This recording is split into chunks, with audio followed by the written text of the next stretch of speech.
pledge allegiance to the flag of the United States of America and to the republic for which it stands, one nation, under God, indivisible, with liberty and justice for all.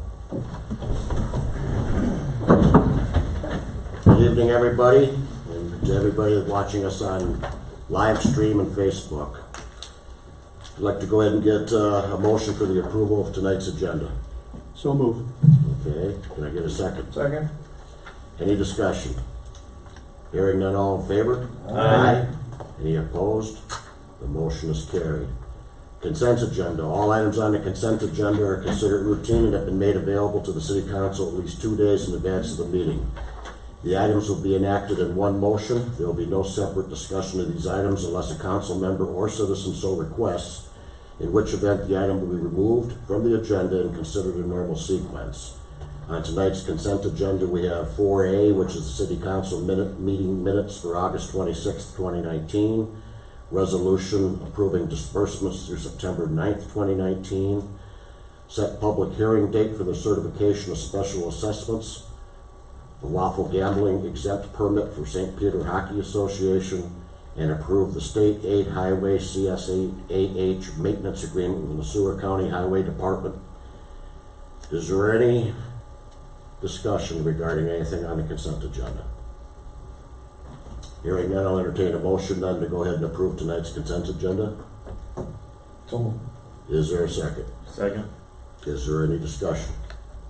That's the revised version of the city council minutes, correct? Yeah, 4 Alpha, we have the revised 4 Alpha, that's a good point, thank you, Councilmember Sullivan. So we have the revised 4 Alpha, which is the City Council meeting minutes for August 26, 2019, which we all have. Okay, so we have a motion, a second, any additional discussion? Hearing none, all in favor? Aye.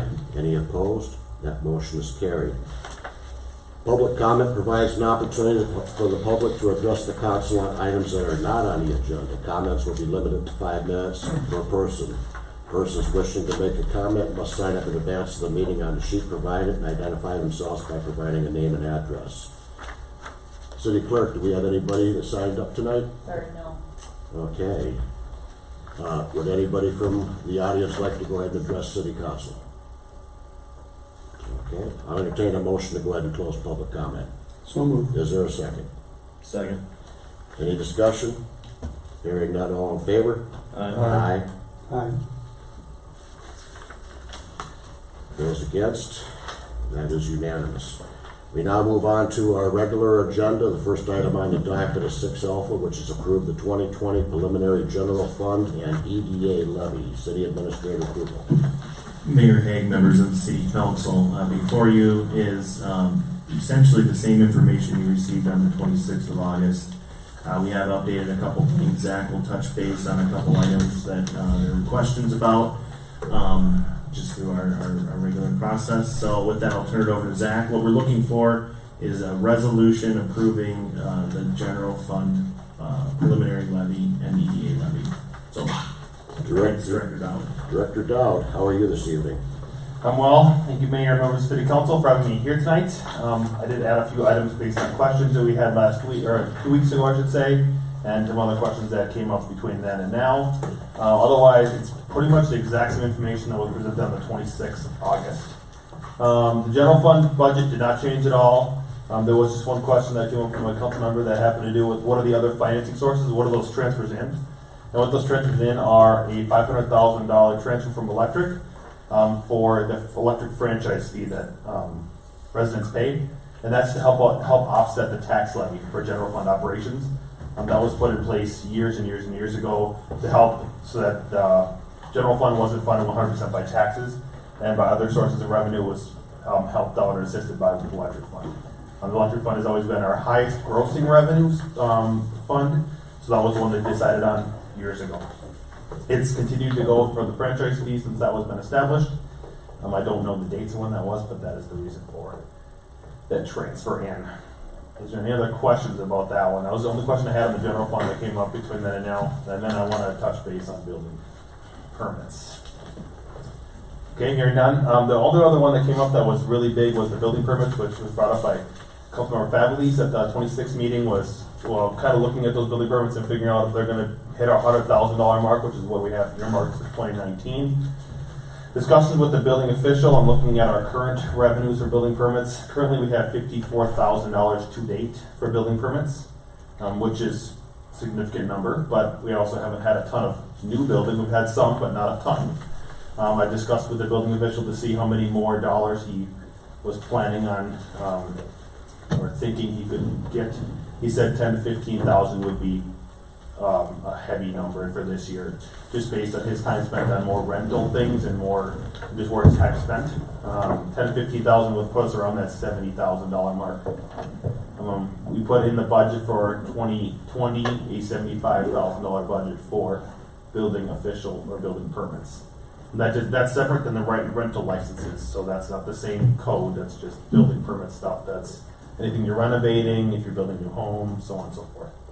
So we feel, city staff still feel that that's a good number to use. If it comes in later on where we're way getting that 10 to 15 number is low and we think that we can do more, then we will adjust that number and then the tax number will go down in turn. But I don't want, again, to shorthand cuff us again to say we're gonna get $100,000 and we only get 75. And the 25,000 has to either come from expenditures or revenues. Any other questions on the general fund that I did not address from the 26th meeting or today? Yes. I wanted to add one thing about the building official and the revenues with that. We didn't have any large commercial projects come in 2019. Those large commercial projects take a lot of time. They generate quite a bit of revenue for that fund.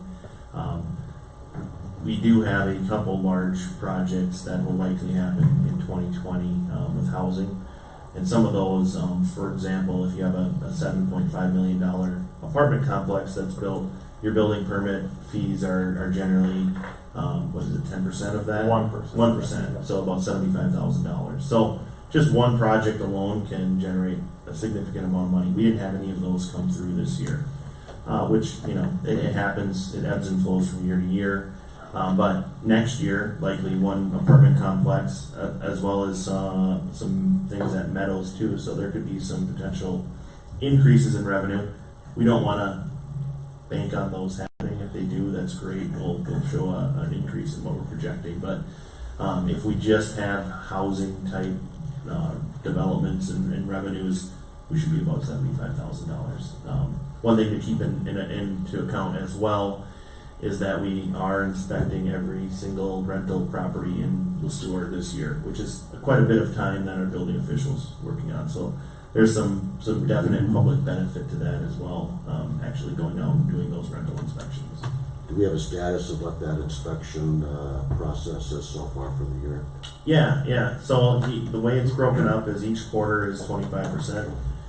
So he should be about, I'd say 65 to 70% done so far this year. So it's good, getting good feedback. We're involving the police chief is going out there to make sure that the rental properties are safe, and we know we can give them some information. And frankly, they can just meet the police chief if something happens. They know him already. So, but yeah, I think it's been a really good deal. It's been really expedited because we didn't inspect them over the 3 years prior to that. So doing them all in 1 year and then phasing them in so that we do a third of them every year moving forward. So moving forward in 2020, we're only going to be doing 33%. Didn't want to get onto this as the topic. I don't want to take away from that. Oh, you're fine. But as far as Justin's work, the building inspector, how does it work when they're finding issues? How long do the landlords have to be able to fix them? Yeah, so when Justin's out there, life safety things are immediate. They need to fix those before they actually get a permit. If there's building code maintenance type things, what we're doing is we're issuing them a 1 year permit. We're telling them what they need to do, and then we'll be back in a year to look at it. So they'll have a year to fix some of those building code maintenance items, if there are some. And then in next year, if we inspect them, then they won't be able to get a permit extension until those are done. So really life safety right now, letting them know they might have some things going on, and then issuing a 1 year permit, and then circling back in a year. Thank you. Okay. Hearing nothing else from the general fund, we'll move on to the next slide. Another change in the community center fund, I know we touched base on this on the 26th, but just to go over again, biggest increases are related to when the pool's open. So having the pool open, we need to have salaries and staff on hand in order to run those pool facilities. And then just changing operations overall. Overall, we're under a 3% increase from year to year with just costs and related items overall for the community center. So I think it's very good. It's nice to have a new set of eyes on things and just kind of a new set of ways of thinking about stuff. It's been great to have a new recreation manager, a new public services director, and just new eyes on things. So it's been really good. Any questions on the community center? Okay, the next one. EDA budget. The only big change here, again, that had to really do with the general fund. I didn't touch base on it there, but I will touch base on it here so we do know the full picture. Is that the community development director's salary is being switched from 75-25 to 50-50 to help the EDA focus on economic development and not just paying for someone's salary. This is the first time this budget has been balanced in 5 years, which is a good sign for this. We want to make sure that the EDA is focused on economic development and not paying for somebody's salary. So that's the whole focus of the 50-50 versus 75-25, which it is currently today. Any questions on the EDA/general fund with the community development director? Hearing none. Okay, next slide, please. CIP, CEP. Again, nothing changed here from the 26th meeting. Going over it from top to bottom here, just have that capital lease payments, which are in each one of the areas. Those are 7-year capital lease payments, which was a heavy year for us this year with the leases, but we don't plan on doing those every year, which is a good thing for us. The fitness equipment lease is another big item that's in recreation. That is a 3-year lease. Squad leases and police, that's how much it costs for us to have 3 squads at least. Otherwise, community center indoor pool resurfacing, another big item there. That needs to be done just based on wear and tear on that indoor pool. And we have some other items that we're planning on doing if we get enough funding from other sources. So we're not looking to be the only funding source for some ice arena acoustic panels, outdoor pickleball court, and Bruce Frank Field rehabilitation. If we get some funding from other sources and meet those criteria that we have set up there, then we will move forward with the project. Doesn't mean we're for sure going to do it, but we'll move forward with the project and see where we come out from there. Again, all those items have to go through council in order to be approved. So none of this is it's just a guiding document for us. These items have to be approved by council before we complete them. Any questions on CIP, CEP?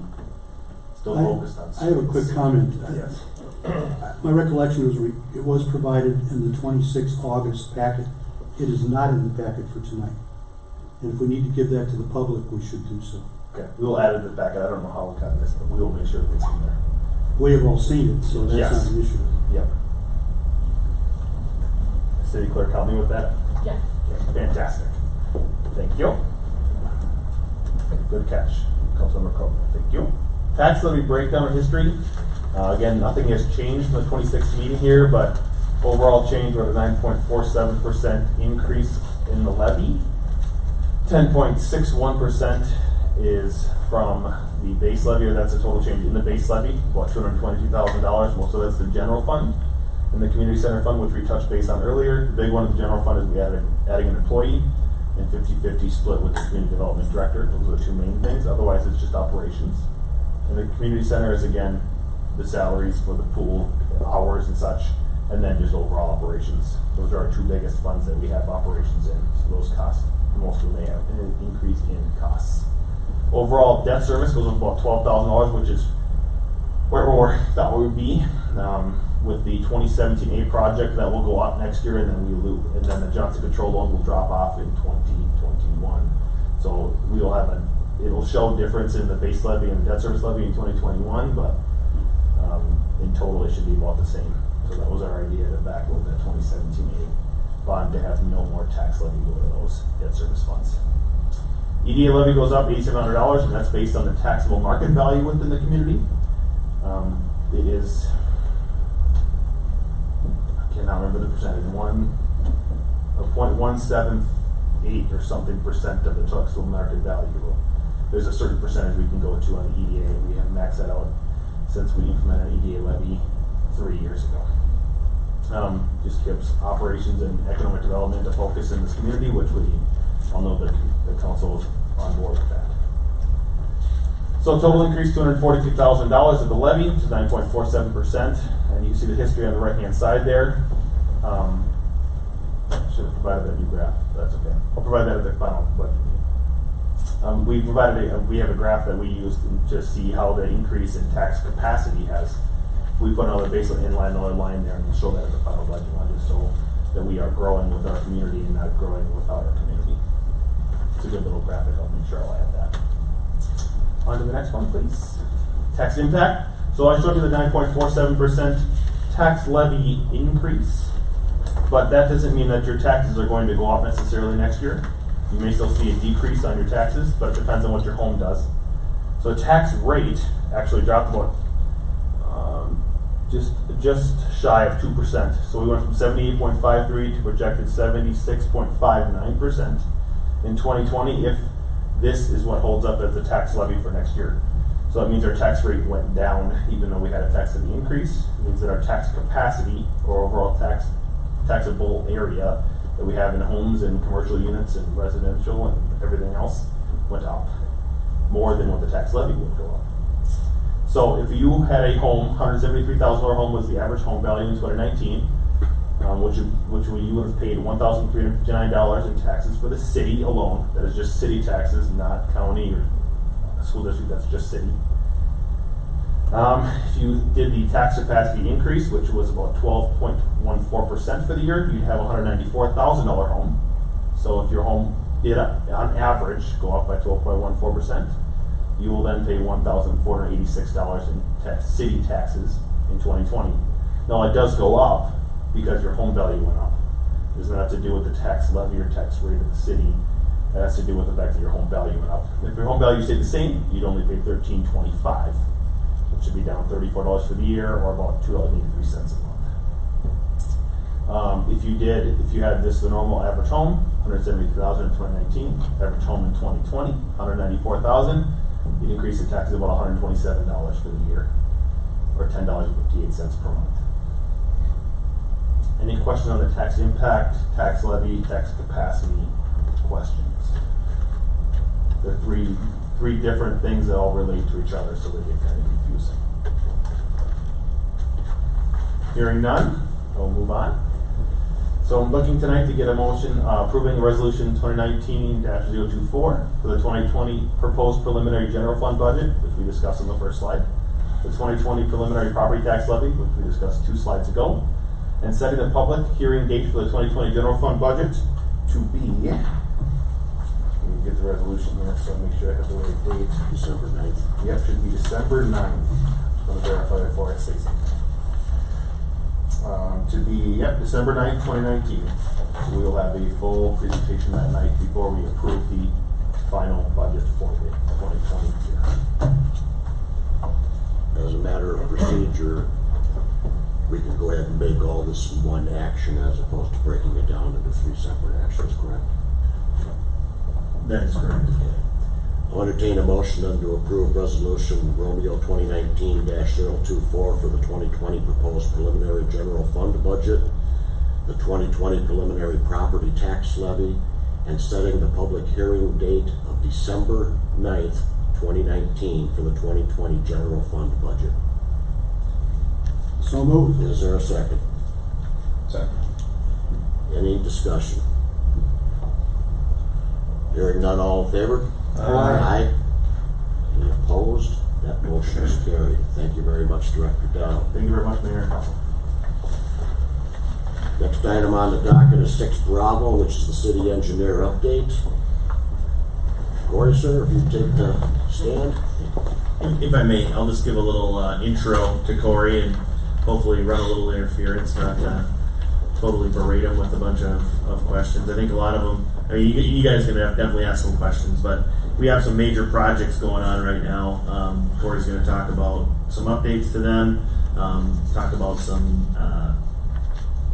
I guess, issues that we've been having with the water meter project and how we've kind of addressed those.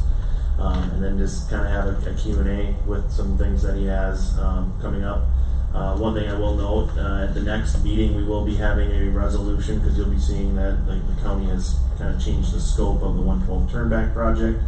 We're gonna, if you remember, there was a resolution that authorized us to basically do the feasibility study. Because of that change, we're gonna have to redo that resolution, which is fine, but we'll do that in the next meeting. So, with that, I'll turn it over to Corey. I have some graphics up here, but basically it'll be Corey talking. So, thanks. Good evening, Welcome, Mayor, Corey. Council. Yeah, I appreciate that. So as Jasper said, I'm just going to touch on the three big ones. Chunk Highway 112 first. So the original schedule with this is we are actually going to be accepting the feasibility report tonight, and we've delayed that 2 weeks, and that's primarily due to a change of project area. So as we were kind of finalizing here, the what I call the final preliminary layout, the city, we did a lot of investigative work on Commerce, Main Street, primarily focusing on underground infrastructure, mainly storm sewer. And it became, I guess evident, and it was a discovery that I think the underground condition of Commerce specifically it is a condition where it doesn't support or doesn't make sense to do a mill and overlay, to do a surface improvement as we're always planning. And if you recall, really from Bridge Street to the north, up about till the Green Giant, Calf Carter Market there, we were planning just a mill and overlay. And we feel that the condition underground, as well as the condition of the surfacing as well, I think if you drive Commerce Street, you'll identify that that's one of the better surface roads in the community. And so it was a decision to take that resource and allocate that elsewhere. And one of the greater needs we feel is Ferry Street from Elmwood East, past community center, past the high school, and so we made a change now. We're going to be focusing on Ferry now instead of this block of North Main or Commerce. Not to say that we won't be visiting that at a later date, but we just feel Ferry's a greater need. So that's going to involve a full depth mill and then a replacement of the bituminous surfacing there. It's not a super thick section right now, and I think arguably that's probably why you're seeing some of the wear that you are. Additionally, there's some undersized water main that we feel we can address with this as well. So I think a great deal of benefit from a surfacing standpoint. That's still a county state aid highway leg, as we all know, so we felt justified to still be part of this county road project. And then similarly, when you get to the blocks of second and fourth, notably we were making three pieces of a square there with the way the 112 project was functioning with Fourth Bridge and Second. And so we've elected to include that block of Ferry as well. Arguably, I guess it'll be 2 blocks.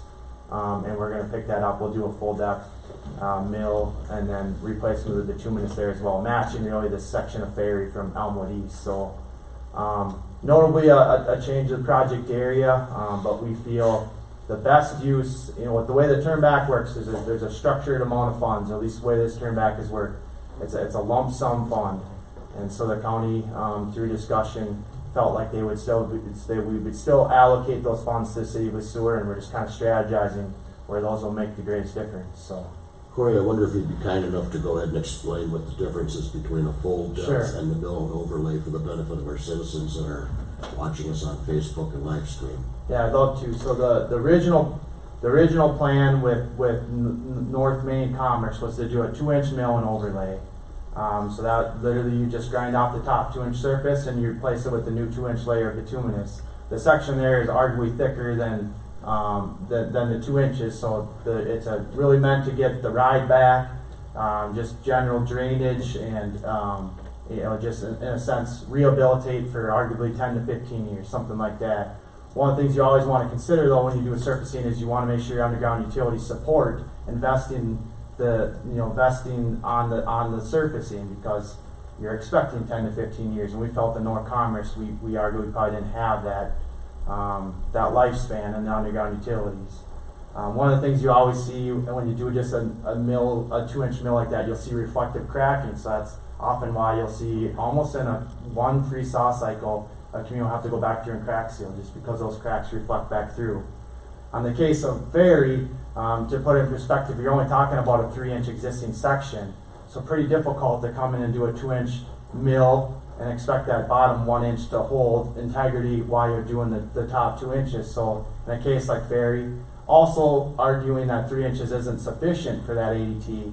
There, it's more economical and a better investment to bring, to mill off the full 3 inches and then come back through and put a new 4-inch lift, which is generally what you'd like to see in a road like that, is a minimum 4 inches bituminous. So, Would it be safe to say that full depth would also indicate that we're looking at probably doing some work on both the storm sewer and the water main?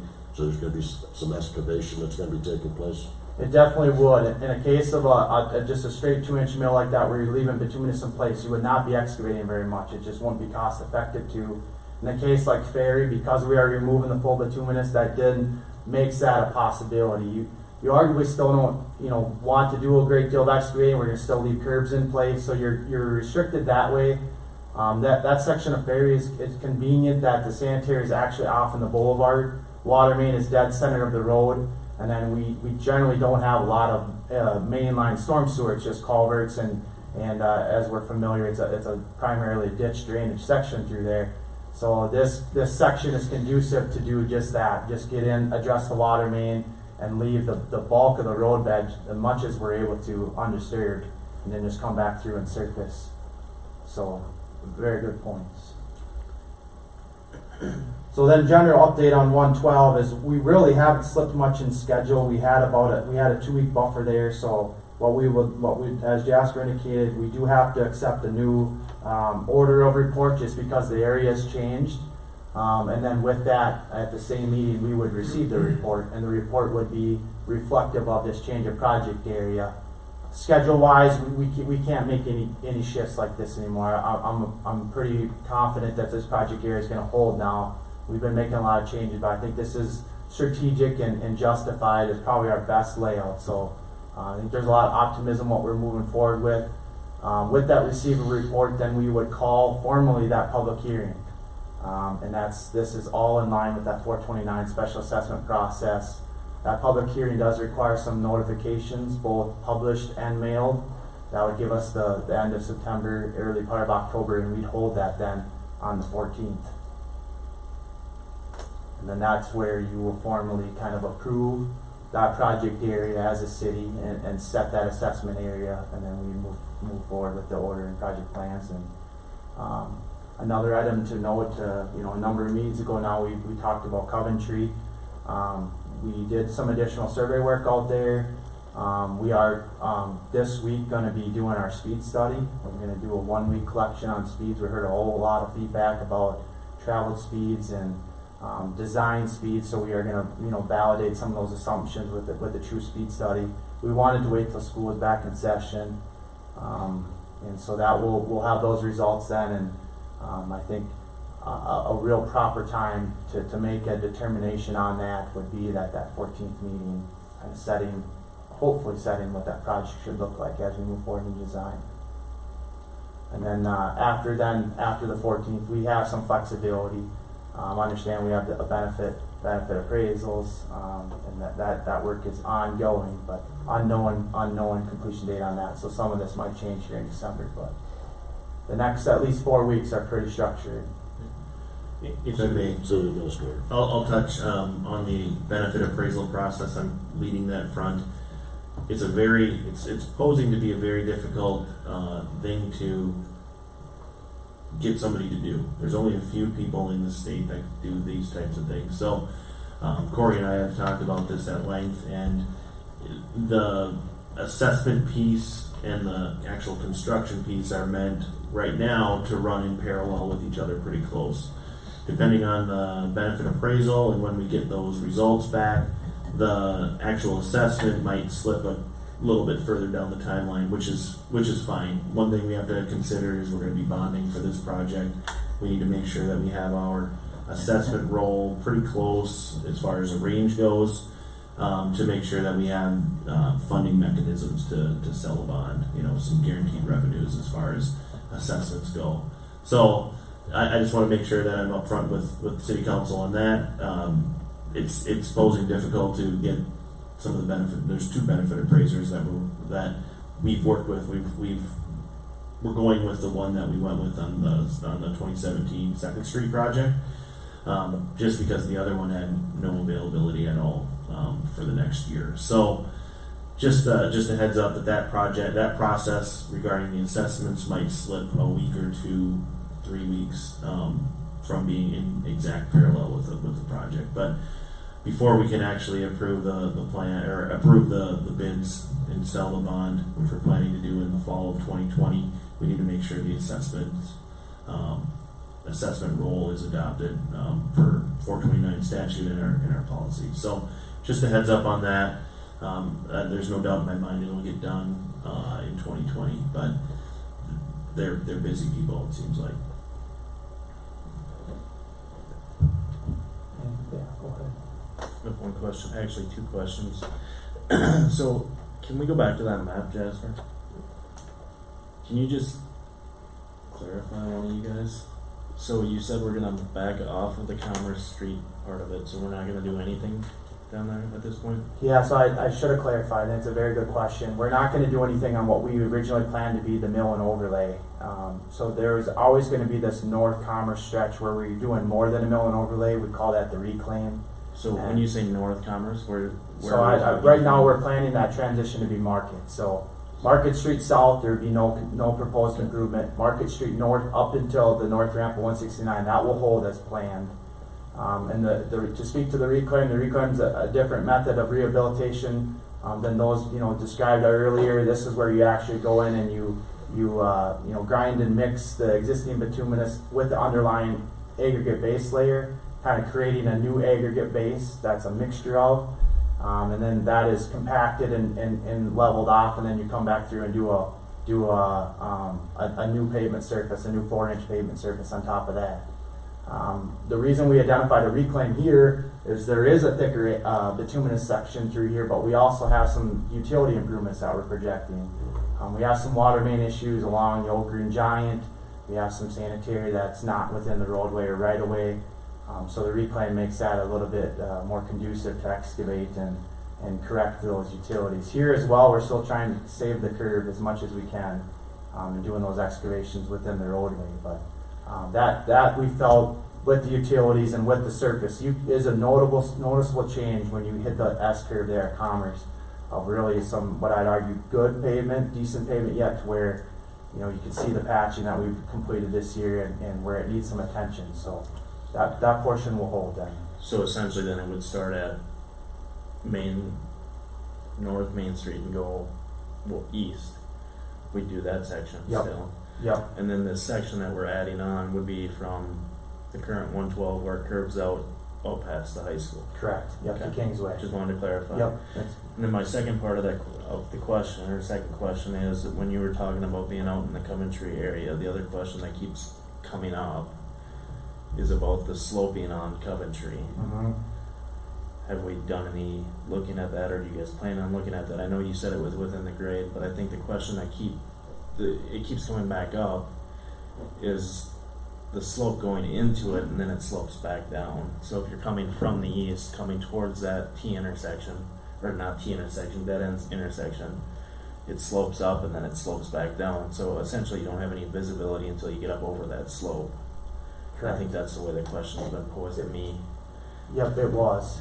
And we surveyed Coventry up to the top of the hill, and in our final recommendation memo, we'll address that. Okay. And the survey, the survey that we collected in the field, I think validates the assumption that there is sufficient site. There's no doubtably a hill there, and no doubtably a downgrade as you travel towards 112.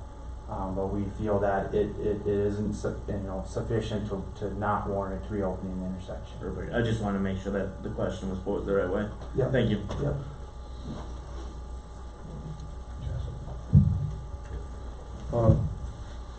You had just brushed over the idea that there will be a speed study. There's going to be, we're collecting existing traveled speeds on 112. Throughout that section, or Yep, so we're doing 3 collection points. It's the 3 speed limit changes is essentially where we're focusing our collections at. So it's the 50 to 55, and then it's at the 55, the 50, and the 30. is where we're collecting the data. Okay. And we've heard the possibility that with a speed study, there's always the fear that that speed could actually be increased. Yep, and the clarification here is this is done by the project, so this is city-county led. We are collecting the speeds ourselves. We are installing the tubes and we are collecting this data internally is how I frame this. And this is meant to understand the existing corridor and validate some of these assumptions that we're making as far as design speeds and site distances for approaches.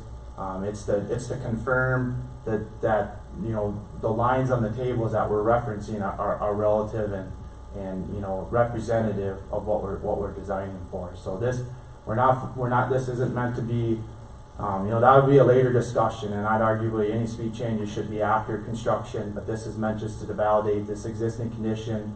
You know, once we enter construction, we can't collect this data any longer. So we felt that it was a good historical reference, and it really just brings to light some of those concerns we're hearing and allows us to address those as truthfully as we can. So that this is just meant strictly for the design. For myself, and I think others possibly here appreciate the additional steps to look into this. Thank you. Administrator Krull.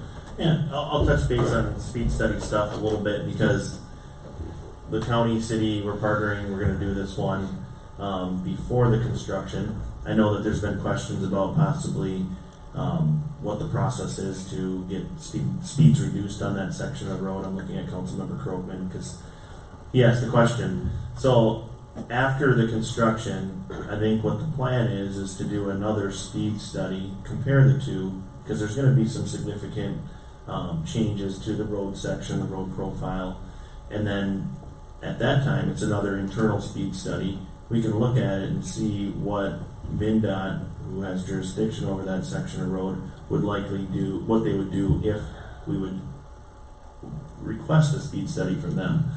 So we'll have the information about what the section of road speed study is before construction, what the speed study tells us after construction, and then when we have all that information, City Council can choose to see if we want to request from MnDOT to actually do a speed study to change some of the speed limits in that section. So we're gathering all the information. We can't really jump to any conclusions as far as what we could do in that area as far as speeds go until after construction is done and conduct that second speed study. So I wanted to make sure everybody understood that, so this will be an ongoing discussion for a couple years until the project's actually done.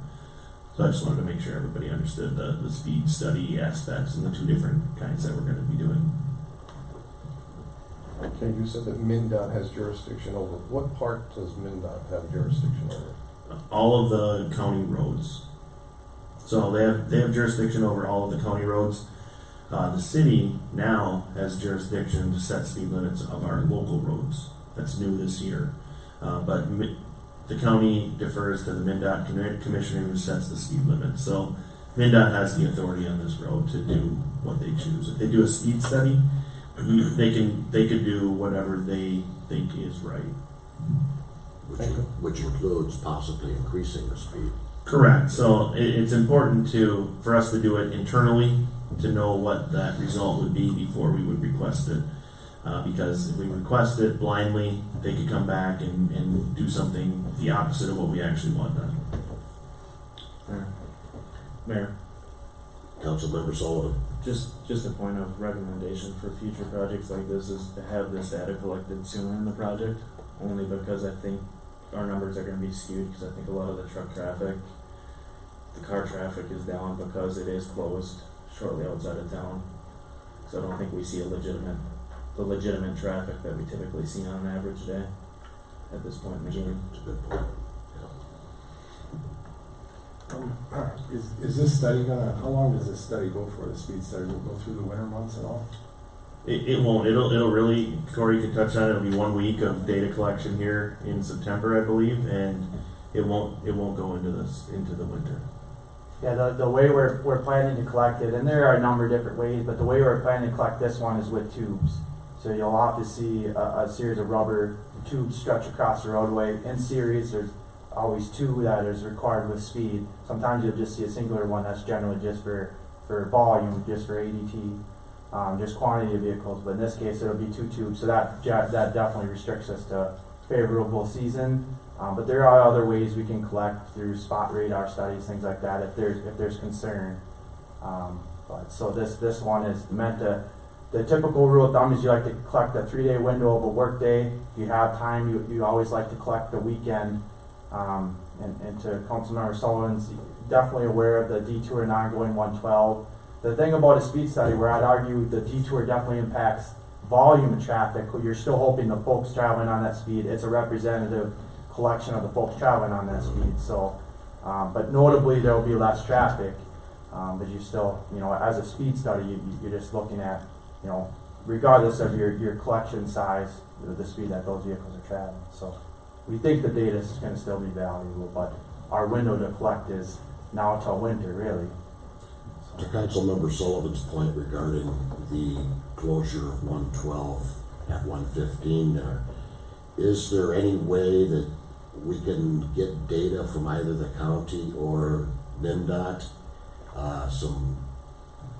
Obviously it wouldn't be current, but some historical data on what the actual number of vehicles are that typically travel that road? Is that something that's possible to get? Yep, it is, and it's published. So being that is 112 and previously was under NINDOT jurisdiction, there are, I believe the last count, or at least the one that's published, I think was 2015 or 2016. And so we have that data available to us, most certainly. So I think that if we have a concern about the potential skewing of numbers, we can certainly go ahead and look at that data to see whether or not the numbers really are skewed or not. Okay. Administrator approval. I think those are all very good points. I think once the road section is done and we can perform the speed study at that time, there won't be any more detours.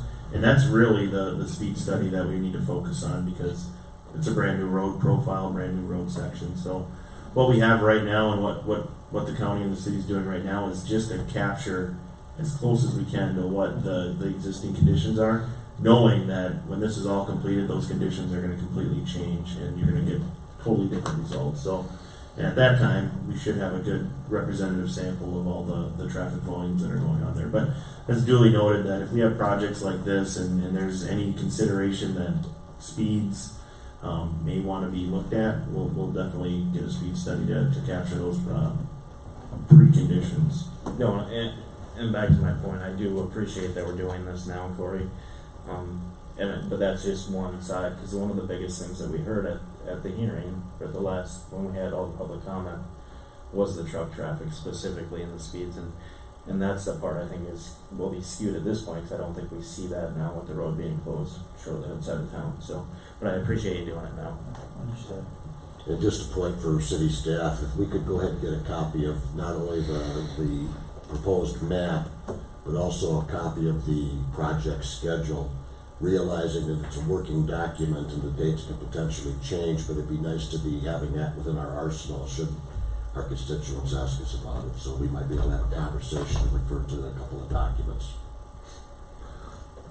I will get that out. This document itself is 130 megabytes, so it's very large. We'll see if we can get some smaller size for consumption, so we'll get that out. Thank you.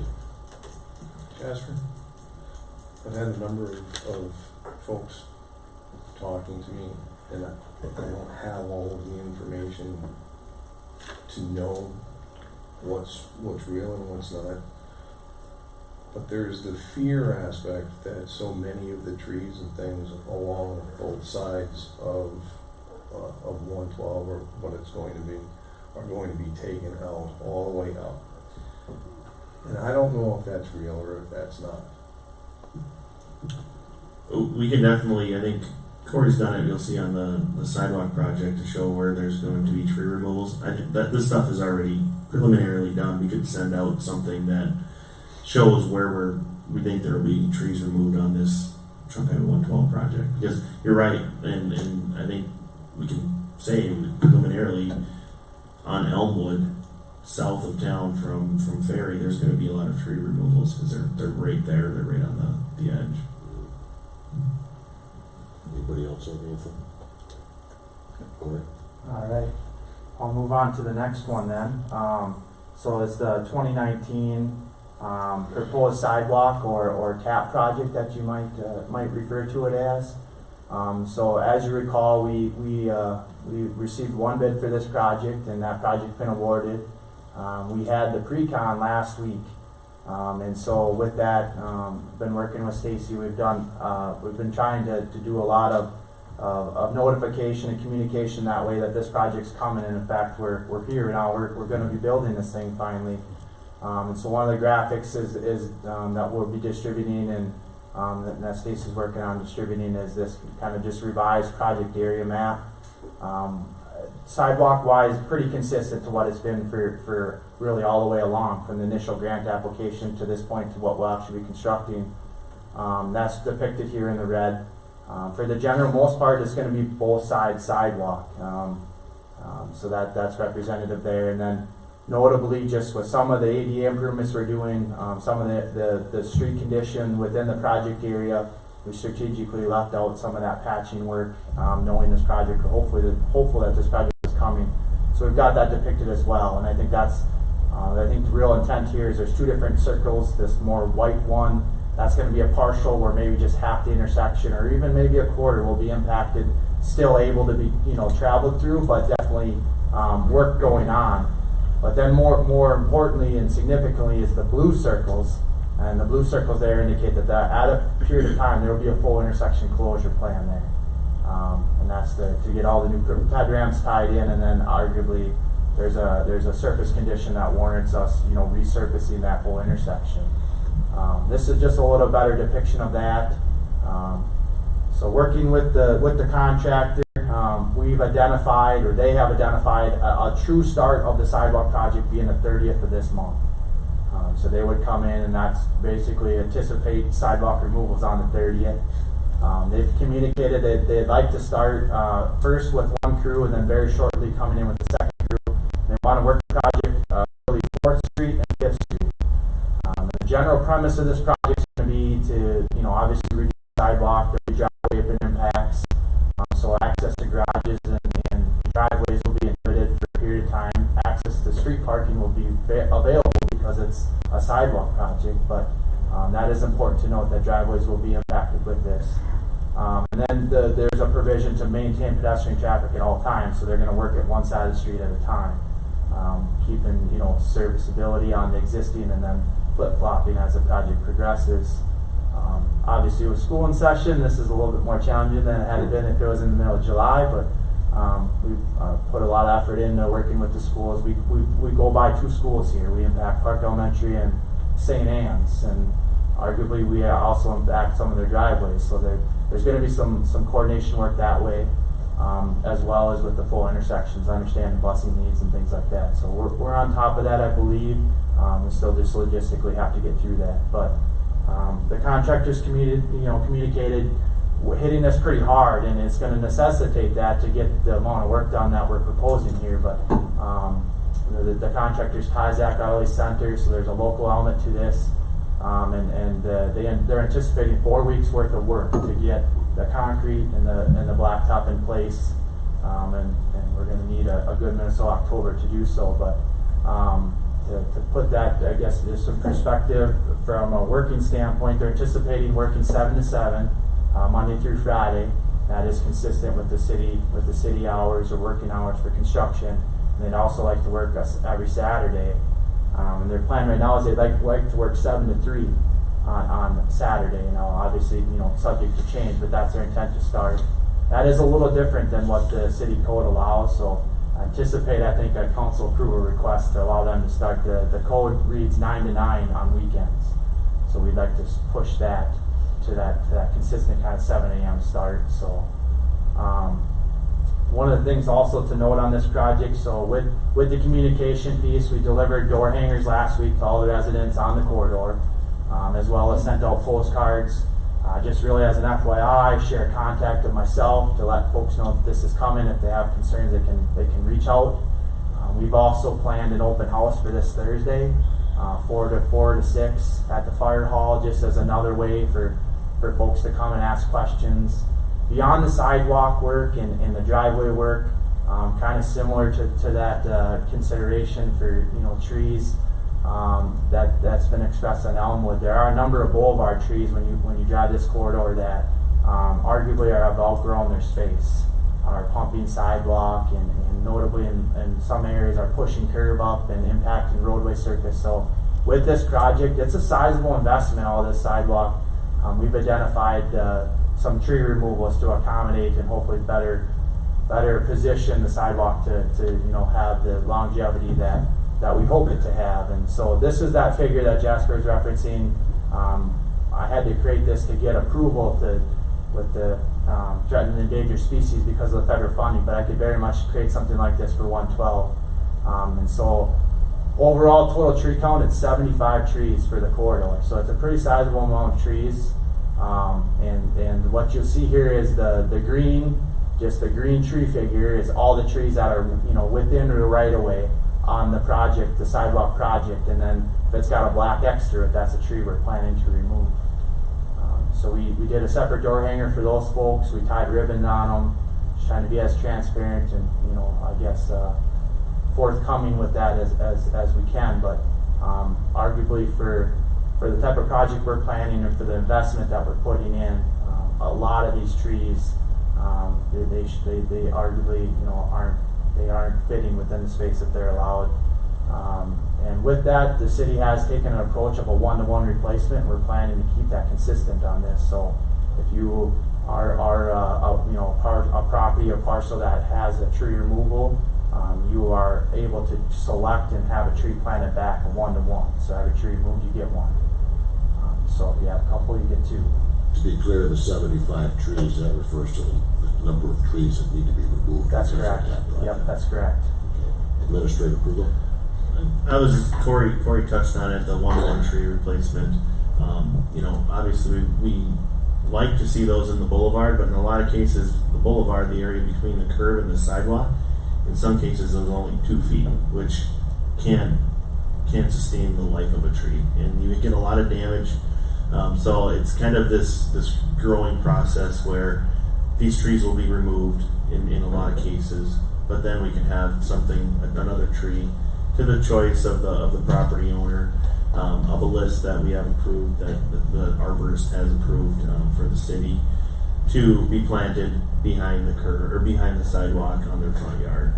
In cases where there maybe isn't any room in the front yard, we're going to be flexible. We want to make sure that the property owners have the ability to choose something, because we think it's important. We've been a tree city for 29 years, I believe, something like that. So it's important to us to have a nice urban forest. This is just kind of a way that it progresses. In a way, it will help us diversify our tree stock in town. A lot of these trees that are being removed are ash trees. Emerald ash borer is arguably 3 to 5 years out from being in the Sueur. I think the closest place is, well, Dakota County has it, some Scott County has it, Steele County has it, so it's kind of, you know, encircling us. So this gives us an opportunity to diversify our canopy, our trees that we have in town to help sustain maybe some of these diseases that we might see in the future. Councilmember Favalis. Well, you're saying that there's gonna be additional choice, because on my property, I would have chosen a tree to replace on 2nd Street when they came out. But when you only have a certain amount of space, and you've got a tree that's gonna be 40 to 60 feet tall, that's not gonna work. It's not even gonna be close to working. You know, something that's 20 to 30 feet possibly. But some of these, there's not enough front yard to put big trees like this. Correct, and we want to be flexible, and we want to make sure, you know, because there's going to be some unhappy residents. Don't get me wrong, that they're going to be losing a tree, but we want to try to give the opportunity to replace it. So we're trying to get this in front of City Council, because your constituents might reach out to you, and now you have a little bit of some talking points. You know, we had door hangers put out. I know Corey's fielded some questions, concerns already. So we're hoping that the public meeting on Thursday will also provide some answers for some of those residents. I have a quick question from Corey. Corey, you know, where some of those trees have damaged the sidewalks, those are gonna get replaced, of course, with the TAP project. What about some of the curbs though that have been damaged by those? So if it's tree related, we have that accounted for. We would replace the curb through the stretch of the tree. Arguably beyond that, we're not planning to do a lot. You don't have to look real far to see needs arguably, but for the scope of this project, we felt that if it was tree related, that we would address that and make that the best we can. With this project? Correct. Councilmember Sullivan? 2 quick questions. First one pertaining to this specifically, when you said you guys are working with the schools, and maybe you don't know how to answer this, but are we working with them to the point of finding a way to notify parents of kids that are walking to school and maybe don't live in that corridor? Because my fear with so much heavy construction happening right around the schools, that these kids walking to school maybe be walking into dangerous situations, and making sure the construction company's aware that, you know, that 7 to 8 hour and then 3 to 4 hour are pretty heavy populated in that area. If I may, that is a great question. We are working all of the angles that we know about. If there's other ways that you think that we can get information out, other than working with the principals, the superintendents of the schools, we have a media campaign. I think a press release went out today. I have an interview with KUYC on Friday, so we're trying to get as much information out as we can. We do have, you know, give or take a week and a half before this really starts, but I think by working with those leaders of the schools, we can try to get as much information out as we can. So, Well, I was just, I guess one avenue that I was curious about, I know a lot of the school uses email for pretty much all the emails are a communication tool.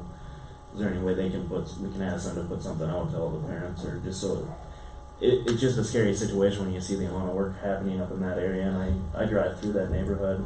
Councilmember Fablease is up in that neighborhood. There's a lot of foot traffic, especially up on that Dexter area on the Swan Street right there? The Swan Street area, especially right around the starting and ending of school, and it's little kids. It's not your 5th, 6th graders. It's preschoolers, kindergartners walking to and from school.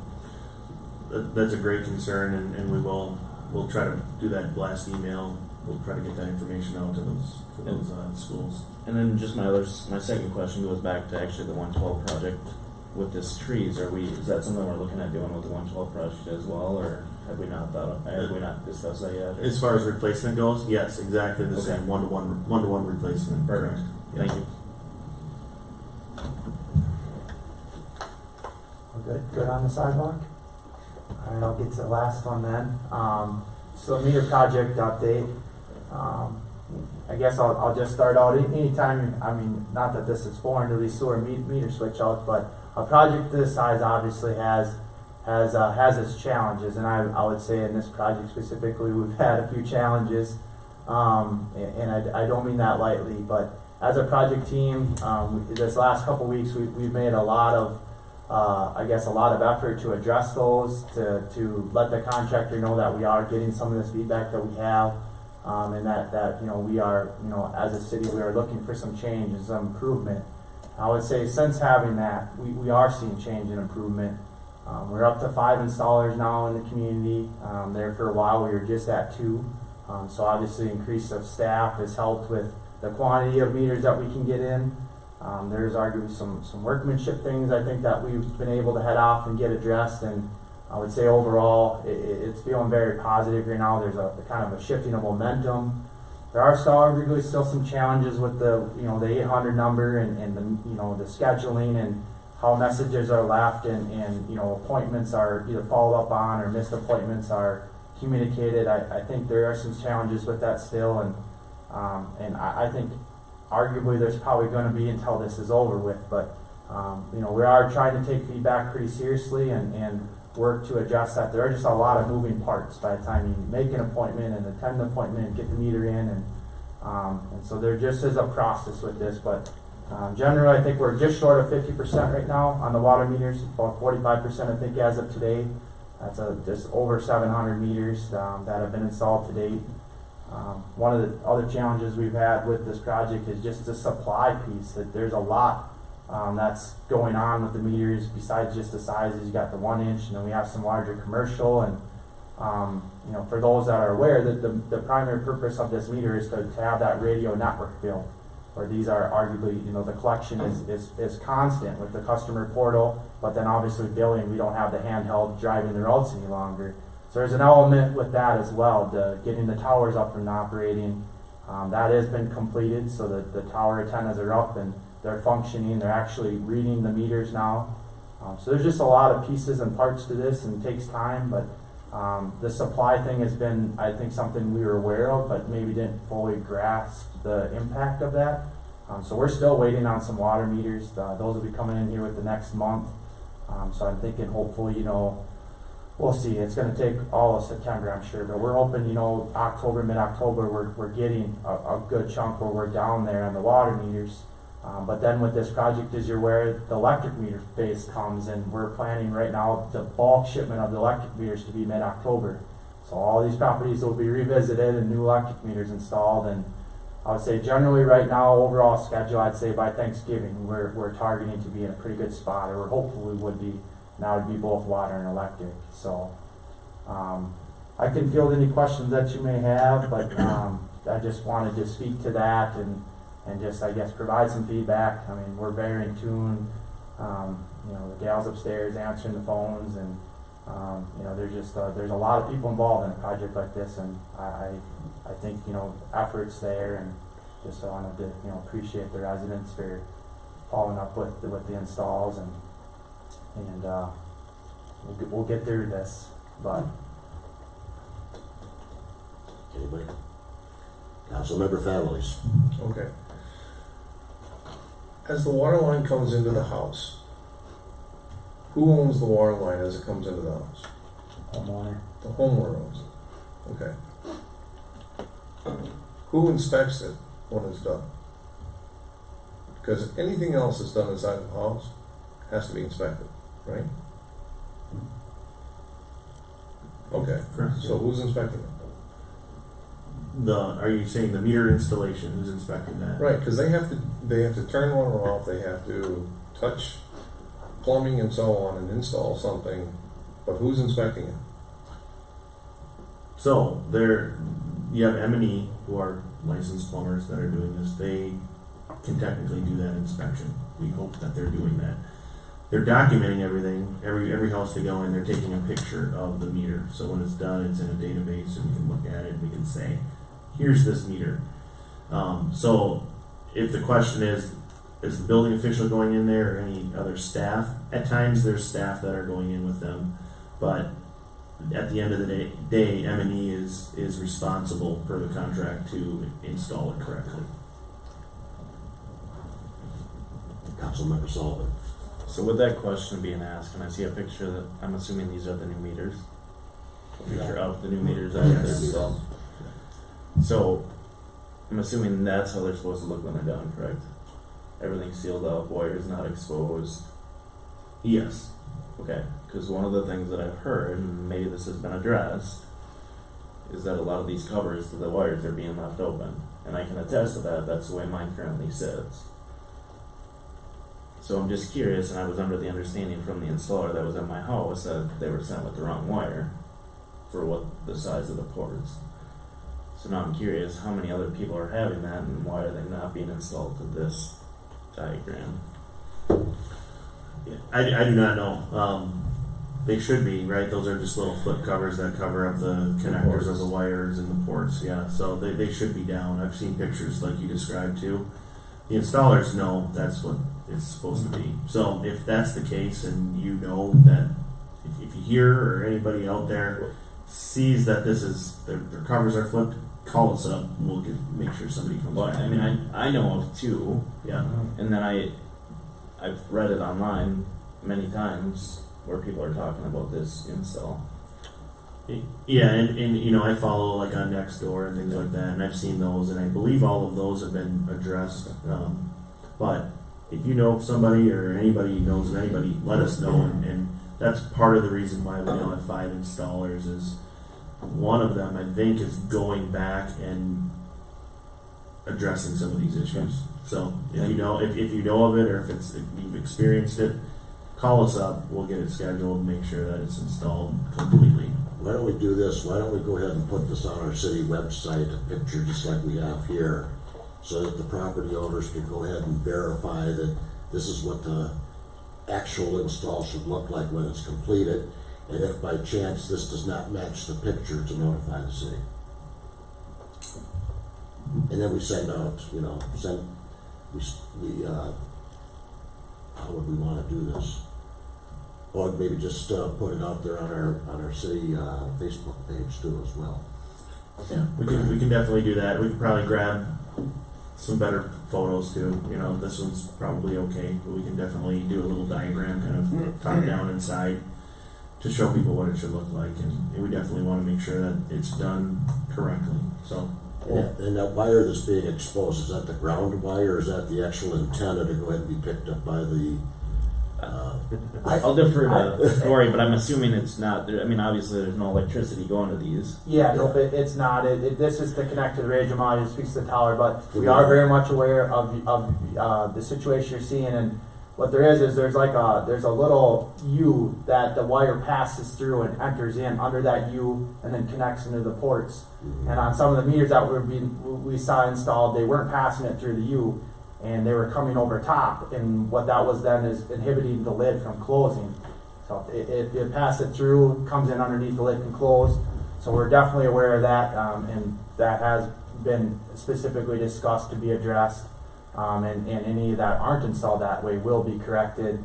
We've had some feedback about properly zip tying, getting the radio module as high as possible. So we're pretty in tune with some of the challenges that we've been receiving, and they are going back and correcting those and making those right, and so at the end they will all look like this.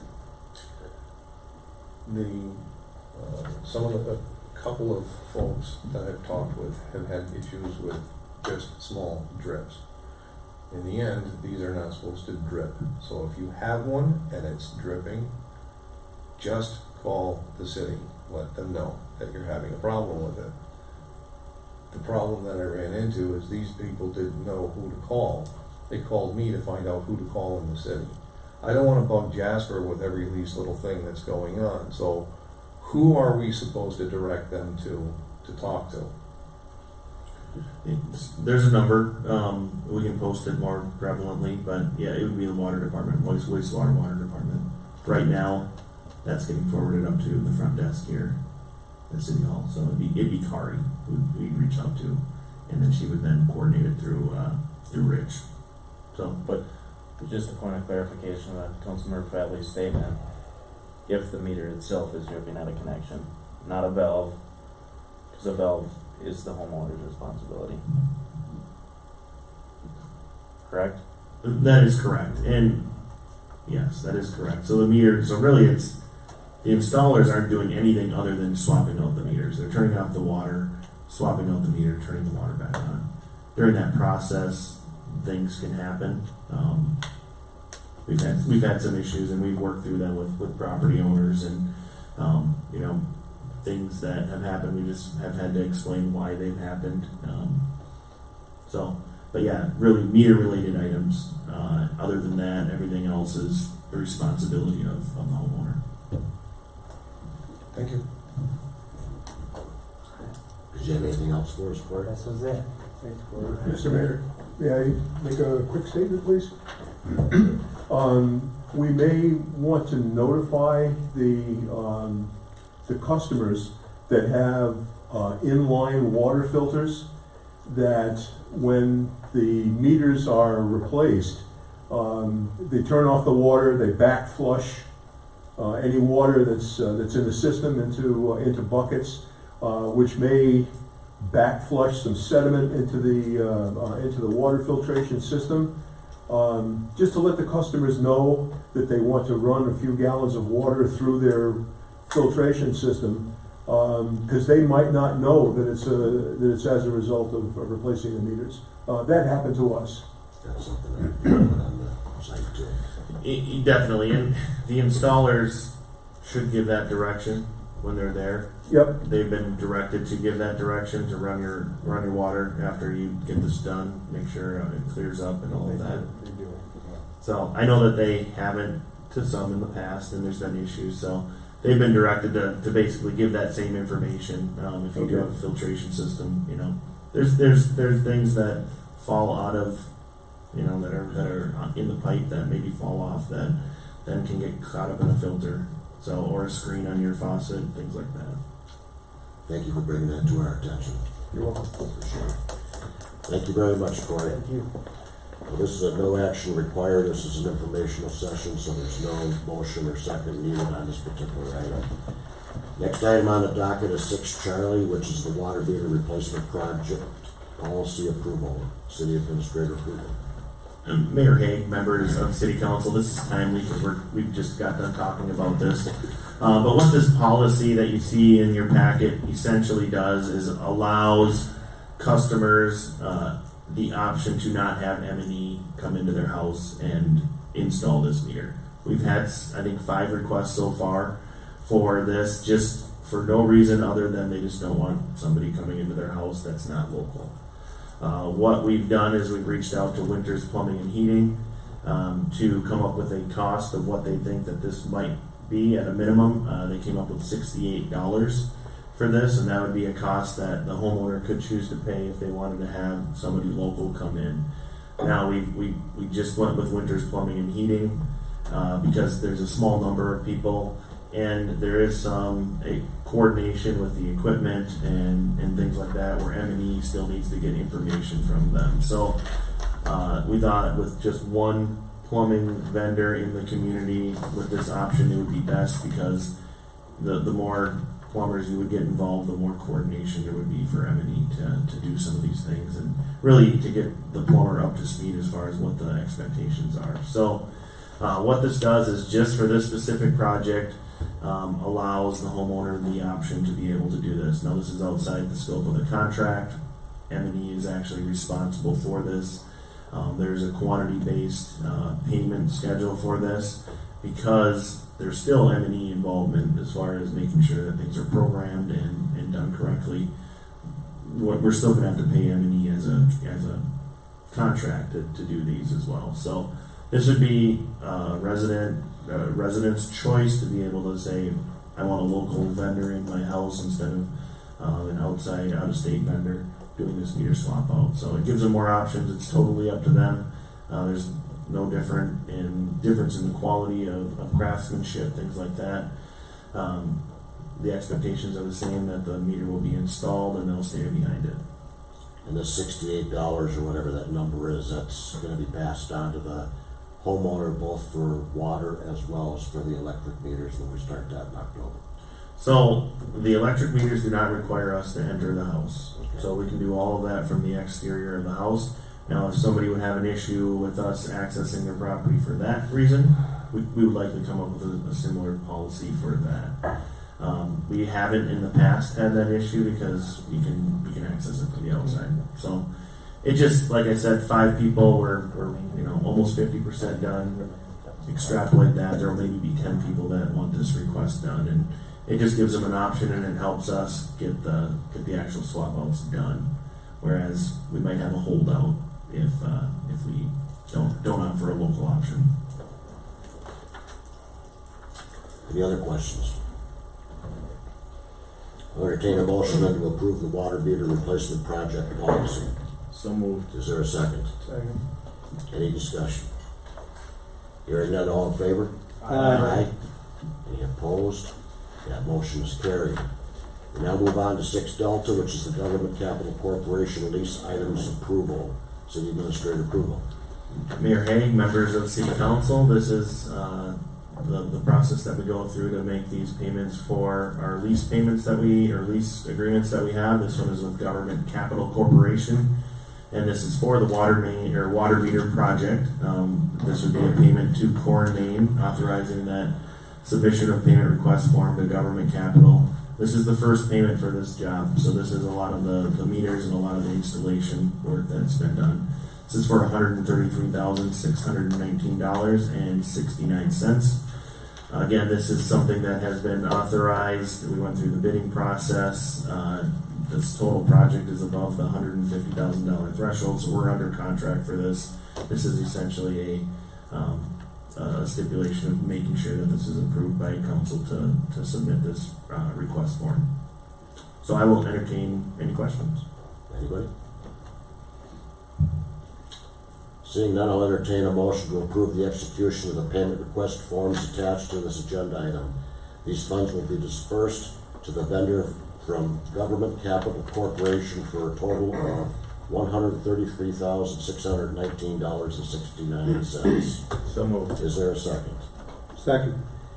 Any discussion? Hearing none, all in favor? Aye. Any opposed? That motion is carried. Now on to our comments, reports, and items of appreciation. Why don't we go ahead and get kicked off tonight with council member families?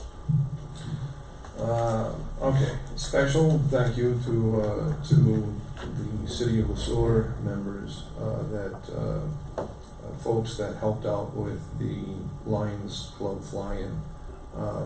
It's partnership between the city and the service clubs, and we really can't do some of the things without the city's help, and in turn, the things that the service clubs do directly benefits the citizens in the city. So thank you to Andy Zemensky and anybody else that brought down tables and chairs and got the place set up, and they did a beautiful job on cutting the lawn and getting everything ready for the airplanes that did not show up because it was raining and pouring. Thank you to I think everybody that came out and had a nice meal and supported the Lions too. So I wanted to make sure that I put it out there for the city. We had our MRPUC meeting since the last city council meeting. That actually went pretty well. We did create a 5% surcharge for any missed late payments for processing waste, and now we're still waiting for some other things to be able to work on. We're still talking about the budget, and we're waiting for more numbers on budget stuff. And then on top of that, I wanted to toss something out there about city resources going into our different committees, and the city's putting a lot of resources into making agendas and gathering information. And when we don't have a quorum for these meetings, it's wasted tax-paying money. And we've had too many recently meetings of different commissions and so on where we don't have a quorum, and it's a waste of money. I'd like to be able to see a note or a memo or something about what it means to be doing the service that we do for this community, and that if you can't make those obligations, then maybe you need to let somebody know so that we can find others that would want to be on those boards or commissions. That's what I have. Thank you very much. Councilmember Sullivan. Well, as Councilmember Fadley's touched on, we had a MRPUC meeting. Not gonna double dip on that, but tomorrow we'll have a transit meeting, 2:30 in the afternoon here at City Hall. Other than that, I have nothing to report. Question in regards, going back to Councilmember Fadley's, the 2020 budget for MRPUC, do you anticipate having it done in October? So that, Yeah, actually we are. What we're waiting on was, we had a rate study done. right, And the individual that was doing it didn't quite understand all of the nuances between the flow going from AgroPure and that facility in to Murbuck, and we wanted to make sure that he had called it possible double dipping, which it's not. We need to find out exactly what's coming from where and how, and he's going back to make sure and make sure all of his facts are right. Because it's kind of hard for us to make a budget decision on rates, especially if we don't know what's real. So we're back to the drawing board on that. It's not a ton of work, it's just more work, that's all. Okay, appreciate that. Councilmember Krogman. I'm going to go with 4 things. Here we go. The Airport Commission met this week, last week, excuse me. Just a couple of quick updates. We're still waiting on information about the hangar project and possible utilities. We had a small glitch, if you want to call it that, in trying to find out some new rules that were in place by the state.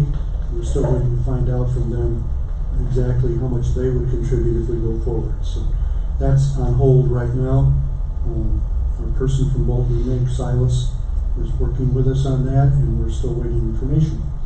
The other is that the Airport Commission looked at the capital improvement plan for the airport and did recommend that one of the items we moved up to an earlier time, it's namely a vehicle, I'm not going to get the fancy terminology here, that you can put a plow and other equipment on. The one we have is 20 years old roughly, and it's time for replacement. Okay, so we recommended they move that up a year. Andy Semensky, our airport manager, has these things under control, does a lot of maintenance work on his own that saves us a lot of time and money. On the other hand, there's a point where we have to replace equipment. So that's what that is. This Saturday, September 14th, from 11 until 1, the Lions Club and the Rotary Club, with the cooperation of the city, is going to present an event at the dog park. The way we're billing it is it's for dogs and their humans. And it will be from 11 until 1. People are invited to bring their dog. Other spectators can certainly come. We're going to have some events for the dogs, throwing the ball, frisbee catch. There'll be a demonstration of the dog wash, for example, up to 5 of them on Saturday. There'll be some free food for those first 200 who attend, and it should be a fun event. And so that'll be on Saturday. And again, the city has been wonderful in supporting this, although the Lions and Rotary are doing the planning and the work, so it worked out well. The MMPA, if you think back, we passed a resolution here in this council to tell them they can have access to and have the wind turbine located south on Highway 112. And we also requested, the terminology we use, a moderately sized solar garden somewhere here in town. The MMPA still has that under consideration. I can basically assure you that that turbine will not be moved into the city. It may stay where it is, it may be moved. There's no cost to us involved in that, and we're working on the solar aspect. But that's still a matter of being worked through the MMPA. For those who are watching, that's the Minnesota Municipal Power Agency. We're one of 12 cities that's a part of this agency. My last thing is that this week I received in the mail, as I'm sure everyone in town did, the brochure for the community center or recreation program and community ed. And it struck me when I saw that, and I think we all need to kind of get this kind of focus sometimes. That illustrated what a wonderful community we have and what programming we offer to our citizens that many other cities the size that we have can't and don't. And so I think we should celebrate that, and we should frankly sell it. If we don't use the facility, if we don't use those programs, that's a personal choice, but I think we should share with others that we have these things here and promote our community. It struck me, I was just downright proud when I saw that thing. It's a lot of work putting it out, but it's a lot more work putting all that work together that says what we're doing. So I want simply, maybe a kudos would be the word we use. So thank you. It certainly rivals anything that I've seen from the Twin City suburbs, that's for sure. So that, yeah, thank you very much for that to Councilmember Cronin. Councilmember Kirby. A couple things, and I'll try to be real quick. First of all, the Sueur Community Ed meeting, we're gonna meet on September 24th, 6:30. And one of the things I was gonna talk about, Noel, is the brochure that came out today. I was impressed with the professionalism and how well that was done. And it's a tremendous resource for everybody in the community to see what's going on and some of the programs we have going on, some of the different programs we have at our community center also. Last thing, hospital board meeting, we met August 27th. Had some of the executives down from Laconia, and we talked about some strategic planning, some changes in the medical industry. It was, kind of interesting. So that was August 27th. We're having a joint board meeting with Sibley Medical Center, Ridgeview, Waconia, and also the Waconia Ridgeview Center on September 23rd, 5 o'clock in Belle Plaine. I think I have an EDA meeting at 5:30 that day and a city council meeting at 6:30. So you're really challenging me here, Mayor, but I'll try to hit all of them. So, and then lastly, I spoke last meeting about the fundraiser we're having. That'll be October 5th at the Caribou Gun Club. There'll be entertainment, silent auction, dinner. The endowment for the hospital is about $17,000 short of $1 million. I think their goal is to get $1 million, and that's what a lot of this money is going to go for. And a lot of that interest on that endowment is used every year to buy equipment and things like that. So I'm kind of looking forward to see how well we do there. And if you want tickets, contact Bob Broder. What was that date again? October 5th. October 5th, you said it was at 5 p.m. or? I think it starts with a 5:30 social. I'll have to look at my ticket. Okay, perfect. Okay, Director Lawrence, anything? No, thank you. Okay. Administrator Krugel. I too have, I think, 4 things on here. So, again, we have the sidewalk open house for anybody that's on the project that's affected by it. It has been formally invited, but it is open to the public if you're interested in the project itself. Come on down on the 12th of September to the fire hall. It starts at 4, goes till 6. We're kind of an open house style where you can ask questions to city staff. Corey is going to be there answering questions as well. So really it's just another opportunity for residents, anybody in town, to ask questions about the project.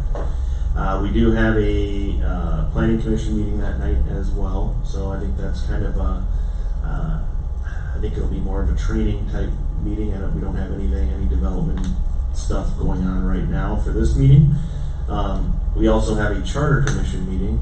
We meet occasionally, I think it's quarterly, for that on Monday the 16th. That's at 6 p.m.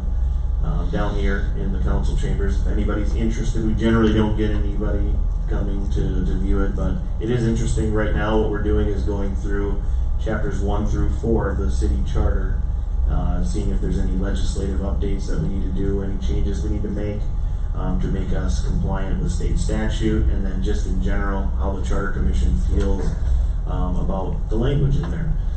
As a reminder, we went from 15 people to 9 people recently, so this is really the biggest task that they're going to take on. So it's good stuff. We got to just keep it relevant and keep the charter in our forefront of our minds, and just keep looking at it. And as things come up and things change, we have the power to do it, to modify it if we choose. And the last thing, at the last meeting, we were talking about MRPUG and the Joint Powers Agreement. We have administrators that started talking again between about the dissolution of MRPUG. So it seems like we're back on track to potentially, work things out and work together to find a solution to this. So all hope is not lost. I think it was a productive meeting on our end, and we're going to move forward. Henderson had a special meeting last Thursday. I had a meeting with their administrator prior to that meeting. So I think we're back on track, and we're going to continue to plug along at this kind of long journey we've been on related to MRPUG. So I'll keep council abreast to what's going on as things develop. likely, if we do proceed, there will be a subcommittee that will be requested to kind of meet with the Henderson folks, maybe 2 people, and then hopefully run the plan by them, and then bring it to the full council at some point in time. My goal is by the end of the year. I said that last year as well, so don't hold me to it too tightly, but we're gonna do everything we can. So, that's all I have. Thank you. And please forgive me because my memory is not working the greatest right this minute, but I believe you all received a email from either CGMC or the League of Minnesota